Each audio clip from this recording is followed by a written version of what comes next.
Dito sa Australia, hindi basta-basta pagtatapon ng basura.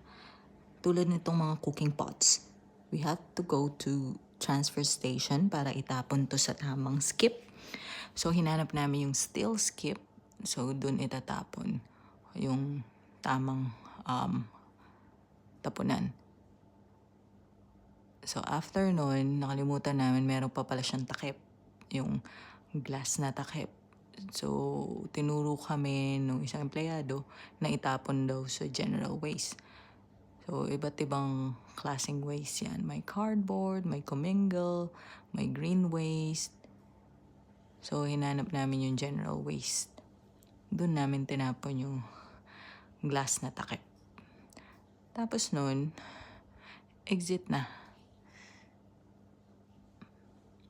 Ayan, madali lang naman. Pero you have to travel bago ka makapagtapon. And strict sila sa segregation ng basura.